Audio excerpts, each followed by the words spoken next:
Hello, this is Geotech Land. Let's take a look at what is new in the world of tech.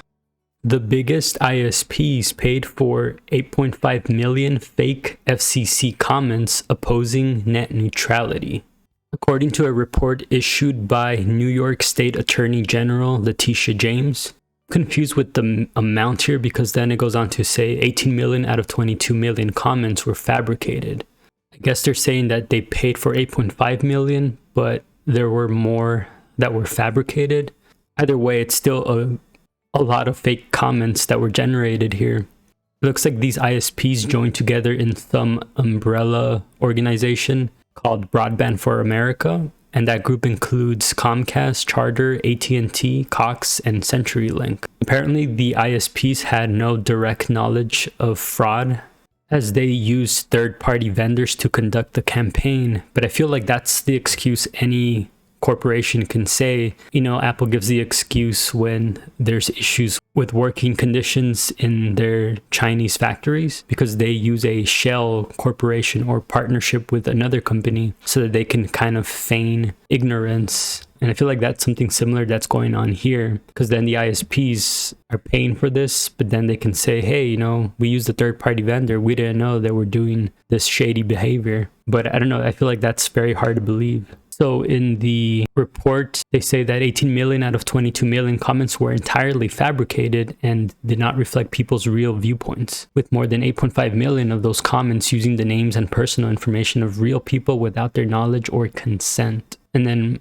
it looks like more than 7.7 million of those comments were submitted by a 19-year-old college student in California that's pursuing a degree in computer science. So I guess they paid some sort of hackers to engage in this campaign here. So all in all, it just shows you the power that these ISPs have to generate fake grassroots support for a policy that I think will negatively impact most people.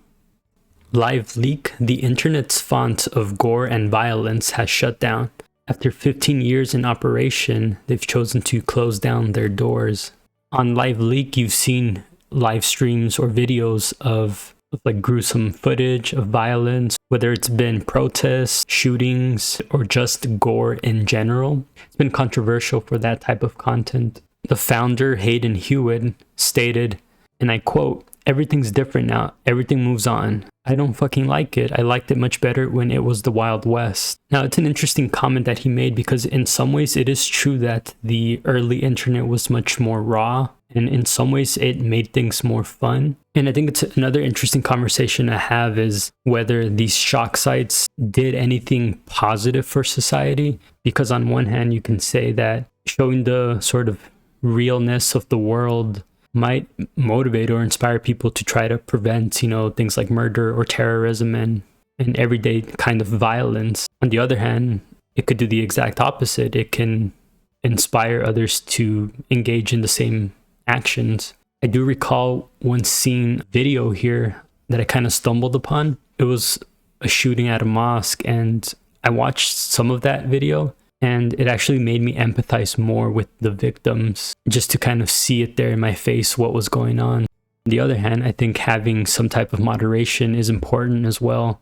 But I'm sure you're still going to be finding videos that were on Liveleak, just more underground in the dark web. So I don't necessarily see that going away.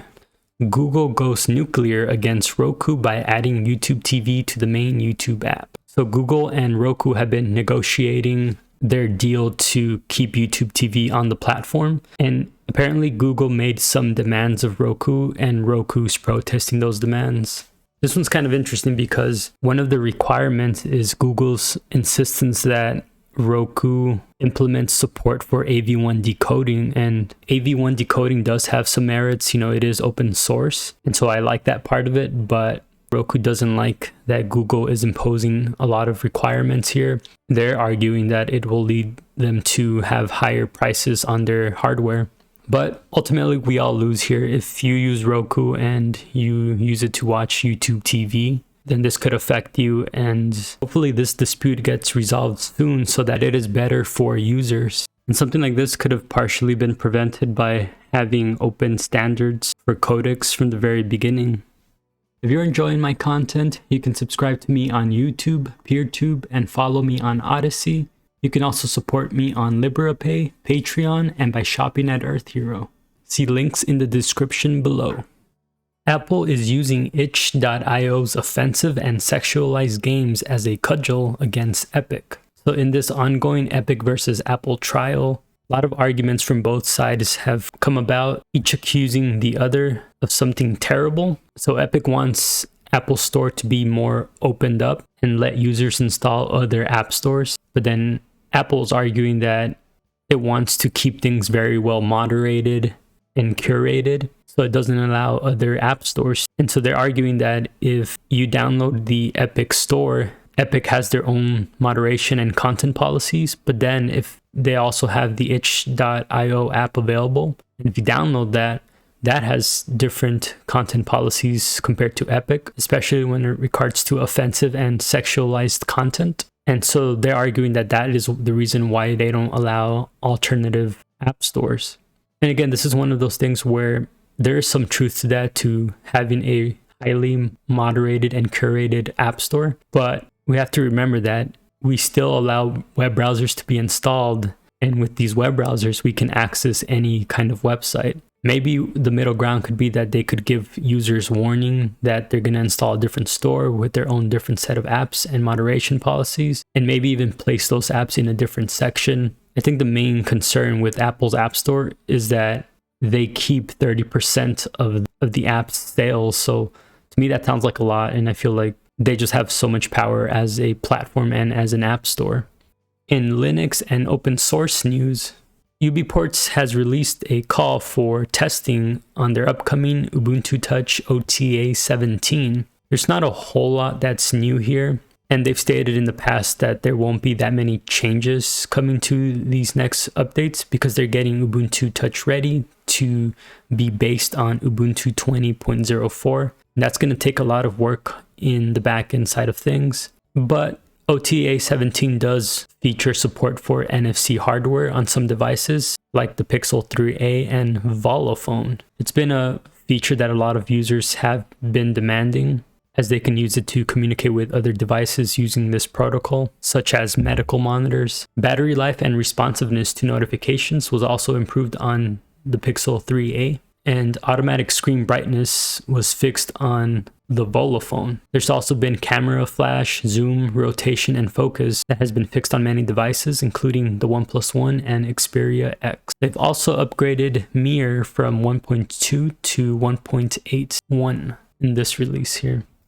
StarLabs' latest Linux laptop has landed, priced from £777, which translates to about $929 for the base model. And this is a 14-inch, 3.1 pound notebook that's full HD, 11th gen Intel Tiger Lake U processor. There's a full-size backlit keyboard and features a 50.9 watt-hour battery that can be charged via USB Type-C. All in all, this looks like a solid option, and it's good to see many different Linux manufacturers still releasing hardware for Linux. You still have System 76, Tuxedo Computers, and StarLabs all doing good work. And it seems like their designs are only getting better and better and feel a little bit more premium.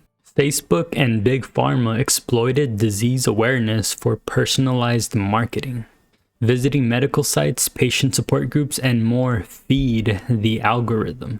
Even though Facebook prohibits using sensitive health information from users so that advertisers can't know what conditions you have to then market to you, they're still able to get around it because when you make a search, let's say you search something like lung cancer, that in of itself may not mean much, but Facebook picks up enough information, it can use multiple searches that are related, kind of give them a good idea of a condition that you may be dealing with. And then in turn, they'll give that information to Big Pharma and use that to market to you.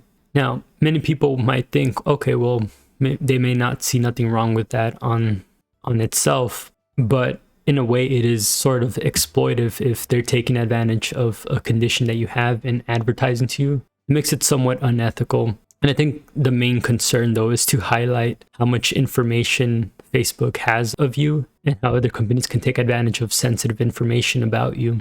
You have to think of Facebook not as a place where you can connect with friends and family. It started out that way initially, but the whole point of that was to get people using it because it's cool. You know, it didn't have ads and didn't have any algorithm. You can just see what other friends and family were posting. But the end goal was to monetize the website, and now it's essentially become a platform where you interact and Facebook tracks what you do in order to sell it to advertisers or sell it to other companies. I think a better way to think about it is like the show Westworld, where people are interacting and everyone's being watched for the purpose of then selling that data to other companies. So it's really that first, and it's hardly a social media anymore. You have reached the end of this episode. If you like this content, tune in next week for some more awesome tech news.